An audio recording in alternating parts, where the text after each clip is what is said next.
सर्व पत्रकार मित्रांचं मी स्वागत करतो। आज सकाळी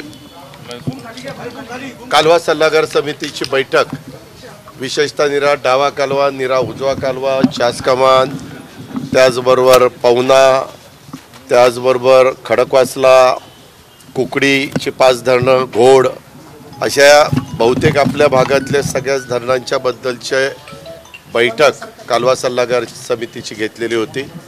बरेचसे आमदार लोक उपस्थित होते आणि कालवा सल्लागार समितीचे सन्मानित सदस्य पण काही जण हजर होते। त्यावेळेस प्रश्न असा निर्माण झालेला आहे, कालच कॅबिनेट झाली, आपल्या वाचनात आलं असेल आणि त्या कॅबिनेटमध्ये निर्णय असा घेण्यात आलेला आहे की यंदाच्या वर्षी काही भागामध्ये पाऊस चांगला झाला, काही भागामध्ये कमी झाला, काही भागामध्ये मध्यम स्वरूपाचा झाला। धरणाची परिस्थिती जर बघितली तर आपल्या पुण्याला पाणी देणारी 4ही धरणं बऱ्या अवस्थेत आहेत, वरसगाव, फानशेत, खडकवासला, टेमघर।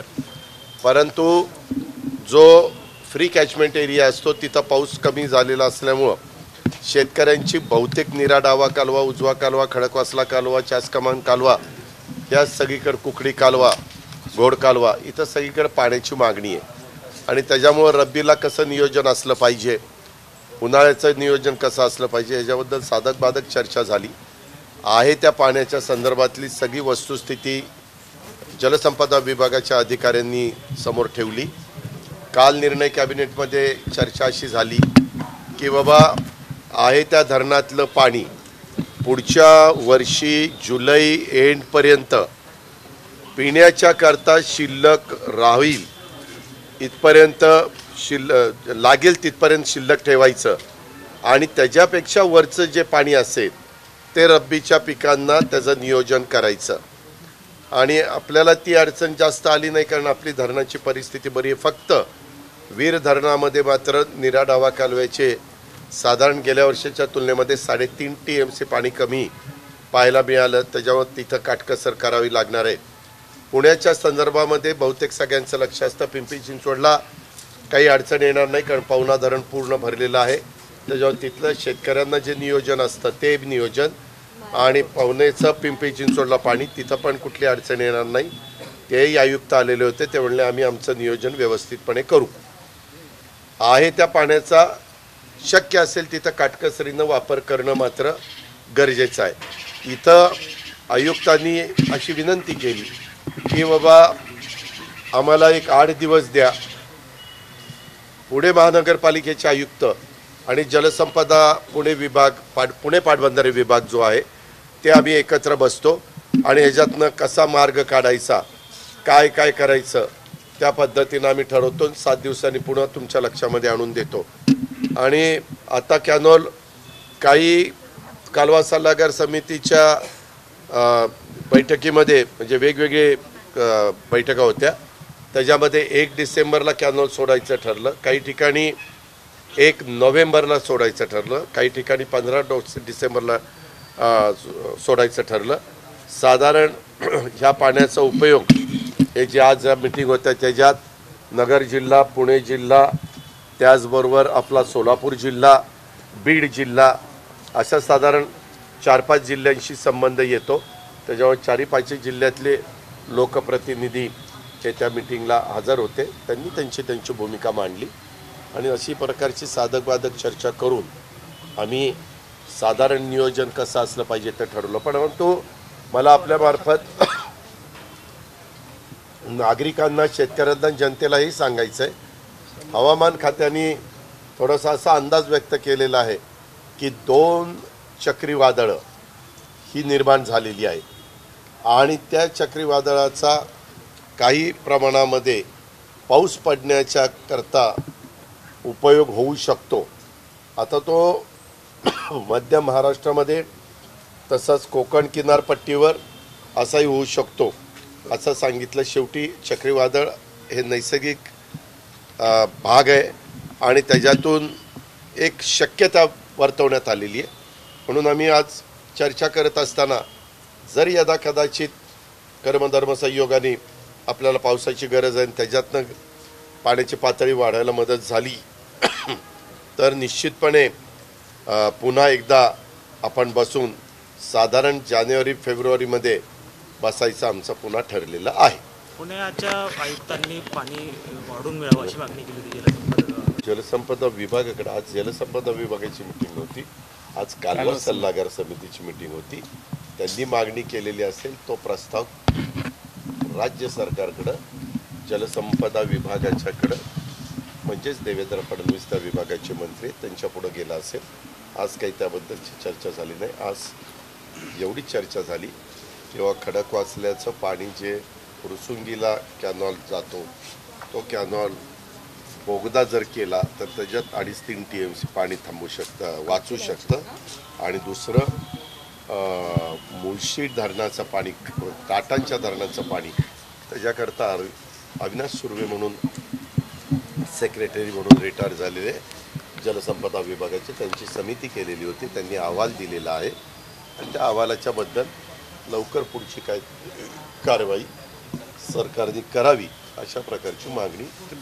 कॅनॉलचं काय होतं काय जलसंपदा विभागाच्याकडे निधी त्या कामाच्या करता नाही आहे. त्यांचं म्हणणं असं आहे, हा कॅनॉल शहरातनं गेलेला आहे, पाणी पण त्याच्यात वाहतं आणि दोन्ही बाजूला रस्ते आहेत, काही काही ठिकाणी ॲडिशनलची जागा आहे.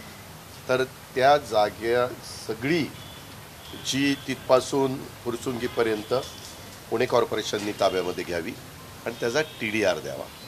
TDR दिला तर ती रक्कम मोठी होऊ शकते आणि त्याच्यातनं बोगद्याचं काम होऊ शकतं असं जलसंपदा विभागाने प्रपोजल दिलेलं आहे.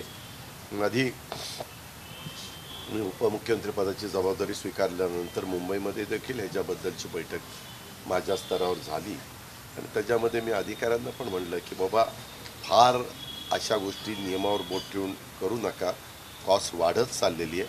कारण मागं सुरुवातीच्या काळामध्ये 300-350 कोटी रुपयेमध्ये होणारं काम आता म्हणजे रक्कम खूपच वाढलेली आहे आणि ती वाढतच राहणार.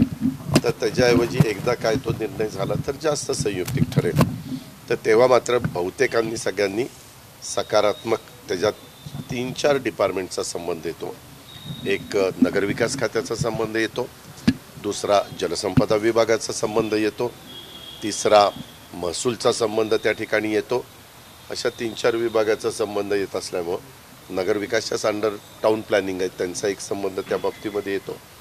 अशा ह्या काही गोष्टी आहेत. मात्र ते सगळे अधिकारी हजर होते, नितीन करीर पण हजर होते. नितीन करीर आपले पालक सचिव आहेत, त्याच्यावर तेही त्यावेळेस हजर होते आणि त्याच्यामध्ये ती चर्चा झाली. तर माझा दर 15 दिवसांनी आढावा असतो. मी ह्यावेळेस दसऱ्याच्या नंतर काहीतरी ती मीटिंग लावलेली आहे, त्यावेळेस मी आढावा घेऊन बाबा काय आता कुठल्या निर्णयाप्रत तुम्ही आलेला आहे ती जी माहिती घेईल. दादा प्रकरण गेले 15 दिवसापासून गाजते, त्यांना अटक प्रकरण, त्यांना आता अटक झाली त्याला. मात्र त्याच्या अगोदर ससूनमध्ये त्याची चौकशी झाली नव्हती का? आणि आत्ताही 15 दिवस वेळ झाला, त्यांनी वेगवेगळे आरोप केलेले आहेत, म्हणजे काही आमदार मंत्र्यांवर पण केले. पोलीस यंत्रणा चौकशी करण्याचं काम करते. न्यायालयामध्ये त्यांना उभं केलेलं होतं. न्यायालयाने पण त्यांनी त्याच्या संदर्भातली PC वगैरे मागितलेली आहे आणि मुळातच त्यांच्यावर बाकीचे वेगवेगळ्या प्रकारचे गुन्हे आहेत आणि पोलीस यंत्रणा त्याच्याबद्दल माझ्या माहितीप्रमाणे काल स्वतः देवेंद्र फडणवीस साहेबांनी पण काही स्टेटमेंट केलेलं आहे. त्याच्यावर राज्याच्या गृहमंत्र्यांनी जे काही स्टेटमेंट केलेलं आहे तीच राज्य सरकारची गंभीर आरोप केले होते. जे काही असेल ते समोर येईल ना. आरोपींना आरोप करणं, त्याच्याबद्दल चौकशी करून काय झालंय, कसं झालंय, बऱ्याच गोष्टी पुढे आलेल्या आहेत. त्यांच्या काही महिलांच्या संदर्भातल्या, मैत्रिणींच्या संदर्भात असं बरंच काही काही मीडियानी पण दाखवलेलं आहे, बातम्याही आणि पुढं आलेलं आहे. त्याची चौकशी करतील ना. अहो, ती गोष्ट गांभीर्याने घेतलेली आहे. चौकशी करण्याचं काम स्वतः गृहमंत्र्यांनी सूचना दिलेल्या आहेत आणि ते एकदा चौकशी झाल्यानंतर वस्तुस्थिती काय पुढं आहे ती पुढे येईल. आत्ता आरोप प्रत्यारोप मात्र चाललेले आहेत. काही जण सत्ताधारी पक्षावर विरोधी पक्ष आरोप करतोय, त्याच्यातून काही जणांनी अब्रुनुकसान भरपाईचा दावा करण्याचं पण वक्तव्य केलेलं आहे. हे सगळं आपल्याला माहिती आहे, त्याच्यावर मला ते रिपीट करायला लावू नका. त्याच्यावर कुठला आजार होता, त्याच्यावर कुठले उपचार करत होते, ते सांगतील ना. करत होते. पोलीस यंत्रणा चौकशी करेल. दादा 20 दिवस झाले. तुम्हाला आणि मला चौकशी करण्याचा अधिकार नाहीये. तो आता सापडलेला आहे. चौकशी करण्याचं काम चालू आहे. चौकशी झाल्यानंतर काय नक्की घडलेलं आहे ते आपल्या सगळ्यांच्या समोर येईल. 20 दिवस झाले ससून रुग्णालयाची नेमकी भूमिका पुढे येते. एक मिनिट, मला एक कळत नाही हो. मुख्यमंत्री एकनाथराव शिंदे, देवेंद्र फडणवीस, आम्ही सगळे मिळून हे महायुतीचं सरकार चालवतो. ह्याच्या संदर्भामध्ये जी काही स्पष्ट भूमिका काल मुख्यमंत्री, उपमुख्यमंत्री, आम्ही दोघंही अशी आमच्या तिघांची चर्चा झालेली होती.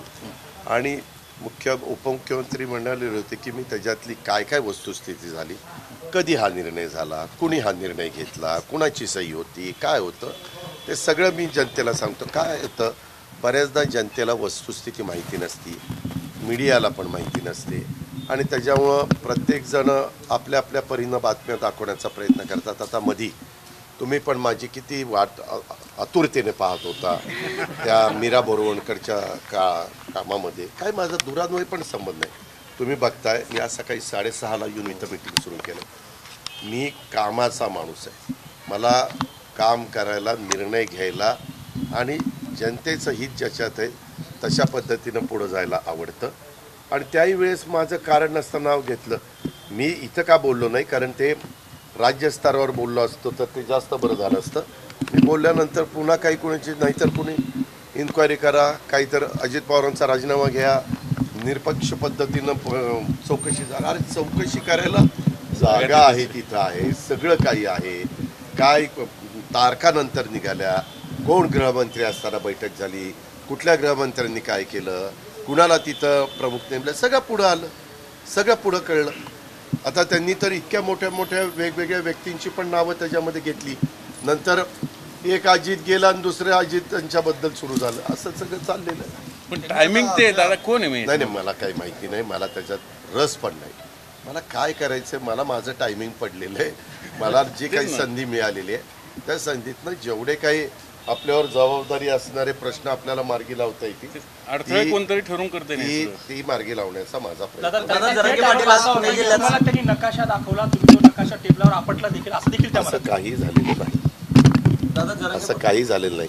मी तुम्हाला सांगतो, मला त्याच्या संदर्भात मी आयुक्तांनी आणि बाकीच्यांनी सांगितलं की आमच्या कमिटीने शिफारस केलेली आहे. ती 3 कोटीची जागा आहे, 15 कोटीचं काम करून मिळतंय. राज्य सरकारची मान्यता आहे. त्या आमच्या कमिटीमध्ये पोलीस खात्याचे सगळे अधिकारी आहेत आणि सगळ्यांची मान्यता असताना आत्ताचे नवीन जे आयुक्त आलेले ते त्याला मान्यता देत नाही. पण आता मला तेच विचारू नका, ते झालेलं आहे. पुन्हा पालकमंत्री येत नाहीत आमच्या बैठकीला. जुन्या कडीला कशाला उतारणायचा. पुण्याच्या संदर्भात महत्त्वाची बैठक होती, सहपालकमंत्री नव्हते. आपल्याला माहिती आहे, मागे देखील जे पालकमंत्री होते ते बैठक घ्यायचे, त्यावेळेस मला पण कामाच्यामुळे येता यायचं नाही, कारण ते पण आज 2 जिल्ह्यांचे पालकमंत्री आहेत. शेवटी आमचे सोमवार, मंगळवार, बुधवार, गुरुवार 4 दिवस तर मुंबईला जातात. आता काल पण पंतप्रधानांची एक VC होती, ती 4:30 वाजता होती. आणि त्याच्यामुळं हे सगळी कामं करत आता मी आज मीटिंग लावली सकाळी 9:30ला, 9:30, 10, 10:30, 11 अशा 3-4 वेळेमध्ये. त्यावेळेस त्यांचं दुसरीकडं कुठं काम असेल किंवा अमरावतीमध्ये काम असेल किंवा सोलापूरमध्ये काम असेल, त्याच्यातनं निर्णय शेवटी आता आम्ही एकाच सरकारमध्ये असल्यामुळं दोघांनी तिथं जाऊन काय करायचं असं काहीतरी त्यांच्या मनात आलं असेल किंवा त्यांना इतर कुठलं महत्त्वाचं काम असेल. माझा त्यांचा काही फोन झाला नाही. ज्यावेळेस मी भेटीन किंवा आमची भेट होईल त्यावेळेस मी सांगेन की पत्रकार मित्रांना दोन्ही दादा आज एकत्र करण्यात आले याची फार पद आहे का खरं दादा? सहपालकमंत्री पद असं काही पद आहे का? मला वाद वाढवायचा नाही. जे काही सांगितलेले ते ऐकून घ्या आणि शांत बसा ना. त्याच्यात काय मोठी गोष्ट आहे? त्यांचं म्हणणं की मोठ्या गोष्टींसाठी छोटे ठीक आहे. मला त्याबद्दल काही बोलायचं नाही. मंत्रीपद देणं, मंत्रीपद नेमणं, खाती देणं, पालकमंत्रीपद देणं ह्या सरकारमध्ये मुख्यमंत्र्यांचा अधिकार असतो. मुख्यमंत्र्यांनी त्यांच्या अधिकाराचा वापर केलेला आहे. दादा जरंगे पाटील आज पुण्यामध्ये सभा घेणार आहे तो आता रद्द करण्यात आलेला आहे. कुठला कंत्राटी भरतीची आता झाली ना बाबा प्रेस. देवेंद्र फडणवीस म्हटले की मागच्या सरकारचं पाप आमच्यावरती थोपवण्याचं काम रद्द केलं जातं. आता त्यांनी काय बोलले हो का, हे तुमची पद्धत आहे ना, हीच मला पत्रकार मित्रांची आवडत नाही. तुम्ही अजित पवारला अजित पवारचे प्रश्न विचारा ना. शाह असं म्हणलं त्याच्याबद्दल तुमचं मत काय? तेवढेच आम्हाला धंदे आहेत का मी आता कामकाज सल्लागार कालवा सल्लागार समितीची बैठक केली. मी सगळी इत्थंभूत माहिती तुम्हाला दिली. काही गोष्टीच्या बद्दल अजून 8 दिवसांनी काही निर्णय घ्यायचे ते मी तुम्हाला सांगितलं. इतर थोड्याशा काही चर्चा होत्या त्या मी तुम्हाला सांगितल्या. आपले काही महत्त्वाचे प्रश्न आहेत ते प्रश्नाच्या संदर्भात तुम्ही विचारा. आता तिथं त्यांनी सरकारच्या वतीनं भूमिका मांडलेली आहे. पुन्हा त्याच्यामध्ये नवीन नवीन गोष्टी, पुन्हा मी काहीतरी बोलायचं. देवेंद्रजी तुम्ही दुपारी बोलला असं, अजित पवार असं बोलले, आता तुमचं मत काय? अरे काय तुमचं मत काय? ते प्रश्न इतके महत्त्वाचे नाहीत जितके बाकीचे प्रश्न महत्त्वाचे. मगाशी तुम्ही जो प्रश्न उपस्थित केला तो महत्त्वाचा आहे ससूनच्या संदर्भातला, कारण तो कायदा सुव्यवस्थेशी निगडीत आहे. आज आपल्या तरुण पिढीला एका चुकीच्या वाटेवर नेण्याचं काम चाललेलं आहे आणि त्याच्यात काही शंका कुशंका घेतल्या जातात. त्याच्यामुळे हे जे सगळे जे काही वस्तुस्थिती आहे ती लोकांच्या समोर आली पाहिजे. दादा, बारामतीच्या लढतीची को लेकर विवाद चल रहा है, ऐसा कहा जा रहा है? बिल्कुल नहीं, बिल्कुल नहीं. दादा बारामतीच्या लढत अरे आप क्यों फिक्र करते हो? जरा इलेक्शन तो डिक्लेअर होने दो, सब ठीक ठाक होता है. कुछ दादा बारामतीच्या लढतीत सातत्याने चर्चा होते. पोस्टर पण लागले वारज्यात परवा दिवशी वहिनींचा. आम्ही विचार करू ज्यावेळेस वेळ येईल त्यावेळेस त्या गोष्टीचा विचार केला जाईल. दादा जरंगे पाटील आज पुणे जिल्ह्यात सभा घेतात मराठा आरक्षणासंदर्भात. बारामतीत जाणार आहेत आणि ते अल्टिमेटम तुम्हालाही उद्याच्याला कुठं सभा घ्यायची असेल तर तुम्हालाही प्रत्येक ठिकाणी जाण्याचा अधिकार आहे. संविधानाने तो आपल्याला सगळ्यांना दिलेला आहे, तसा तो त्यांनाही दिलेला आहे. त्या अधिकाराचा वापर करून, त्या मिळालेल्या संविधानांचा आदर करून ते त्यांची सभा घेत आहेत, त्यांची भूमिका मांडतायत. माड्यातले काही लोक म्हणे की तुम्हाला बंदी करणार आम्ही मराठा आरक्षण. प्रत्येकाला आपलं आपलं मत मांडण्याचा अधिकार आहे बाबा. त्याच्यामुळे ते त्यांची मतं मांडतात, मी माझं काम करतोय.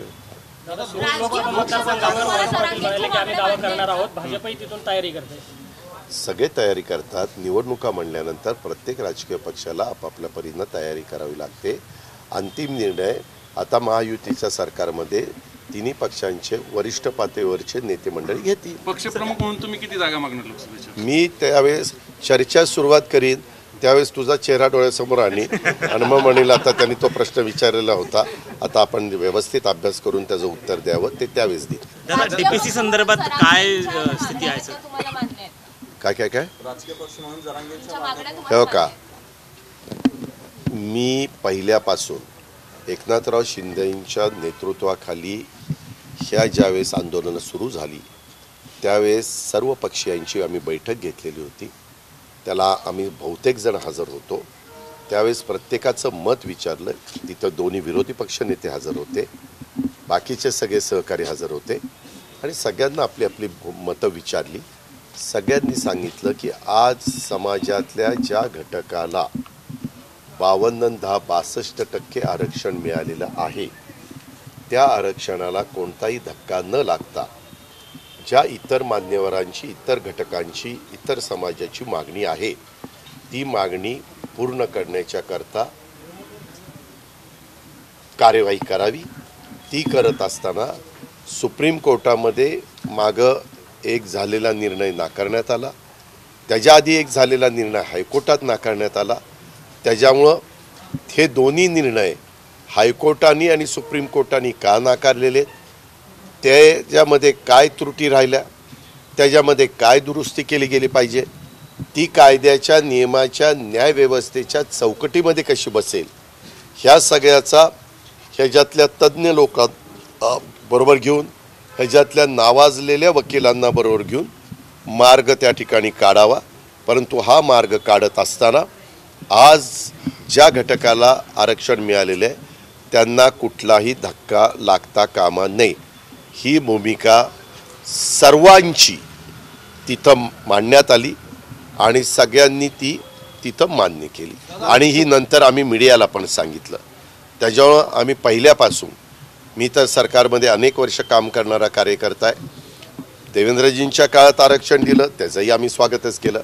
सभागृहामध्ये तो ठराव पण आम्ही सगळ्यांनी एकमताने केला. त्याच्या आधी पृथ्वीराज चव्हाण साहेबांच्या नेतृत्वाखाली आरक्षणाच्या बद्दलचा निर्णय झाला होता, 16% मराठा समाज आणि 5% मुस्लिम समाजाला. परंतु दुर्दैवाने ते हायकोर्टामध्ये त्या ठिकाणी टिकलं नाही. आता पुन्हा मला वाटतं शिंदे समिती ही नेमलेली आहे, ती त्यांच्या परीनं अभ्यास करते. कारण ह्याच्यामध्ये वेगवेगळ्या लोकांचं वेगवेगळं मत आहे. काहींचं म्हणणं असं आहे की मागास आयोगाने अभ्यास करून त्यामध्ये कुठला म्हणजे जो आता मराठा समाज, मग मराठा समाजच्या बद्दलचा पूर्णपणे अभ्यास करून ह्या बाबतीतली वस्तुस्थिती काय आहे ती आयोगाने पुढं आणली पाहिजे आणि त्या प्रकारे बाकीचा विचार झाला पाहिजे.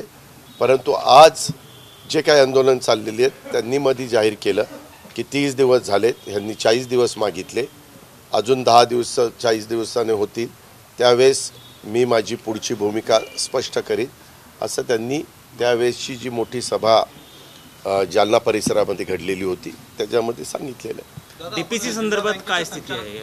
काय अतिशय चांगली स्थिती आहे. कारण चंद्रकांत पाटील जेव्हा पालकमंत्री होते त्यांनी जे निधी मंजूर केला होता, आता परत 300 ग्रामपंचायतीमध्ये निवडणुका लागलेल्या आहेत, आचारसंहिता लागली, त्यामुळं ती कामं अजूनही आपल्याला माहिती आहे की आचारसंहिता असताना कुठली कामं सुरू करता येत नाही. मला जे थोडंफार ज्ञान कमी असेल तुमच्यापेक्षा, परंतु आचारसंहिता ज्यावेळेस लागते त्यावेळेस कुणालाही स्थानिक स्वराज्य संस्थातली कामं सुरू करता येत नाही. म्हणजे विशेषतः ग्रामपंचायत असतील, अनेक विधानसभा लोकसभा लागतात त्यावेळेस ती आचारसंहिता येते, बाय इलेक्शनच्या पण आचारसंहिता येतात. त्याच्यावर सध्या तरी आपल्या राज्यात आणि आपल्या जिल्ह्यात पण निवडणुकीची आचारसंहिता चालू है. दादा, ससून अस्पताल में जो राकेश का मामला सामने आया, वहाँ के प्रशासन पे सवाल खड़े हुए हैं. 9 महीने वो आता जाता है. उसके बारे में इंक्वायरी पुलिस विभाग कर रहा है, पुलिस डिपार्टमेंट कर रहा है. वो इंक्वायरी ख़त्म होने के बाद पूरा रिपोर्ट हमारे सामने आ जाएगा. वो आने के बाद किसकी गलती थी, किसने क्या गड़बड़ की, वो सब हम उसके बारे में सोचेंगे और सही निर्णय लेंगे. दादा, जिल्हा बँकेच्या संचालक पदाचा तुम्ही राजीनामा दिलेला आहे. जुनं झालं रे, नवीन संचालक तो आपल्याला अधिकार नाही आहे. एखादी जागा संचालक बोर्डामध्ये रिक्त झाल्यानंतर ती भरण्याचा अधिकार हा राहिलेल्या संचालक बोर्डाला आहे. त्याच्यावर ते राहिलेले संचालक बोर्ड त्याबद्दलचा निर्णय घेतला. मला त्याबद्दल जास्त माहिती नाही. मी तिथं 30, 31, 32 वर्ष काम केलेलं आहे. मी आता तिथं राजीनामा दिलेला आहे. परंतु बँकेला ज्यावेळेस माझ्या सल्ल्याची, माझ्या काय मदतीची गरज लागेल, नियमाच्या चौकटीच्या अधीन राहून सहकार विभागाने घालून दिलेल्या नियमाप्रमाणे त्यावेळेस मी त्यांनी मागितला तर मी सल्ला देईन. फुकटचा सल्ला द्यायचं काय काम. पारची इच्छा असेल तर काय हरकत.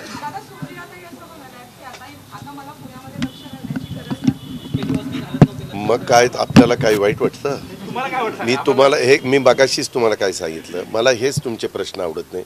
त्यांना जे वाटतं ते त्यांनी सांगितलेलं आहे, मला जे वाटतं ते काम मी करतोय. पवार साहब ने कहा कि यूएन का अध्यक्ष भी अजीत दादा खुद को घोषित. फिर मैं क्या करूं? मैं अपने राष्ट्रीय अध्यक्ष का है. नहीं, ये देखो, आपने उनको जो सही लगा वो स्टेटमेंट उन्होंने किया, उसके बारे में मुझे नो कमेंट्स. मुख्यमंत्री पाण्याचं नेहमी ओरड होते की टेलेला पाणी मिळत. सह्याद्रीची उंची म्हणजे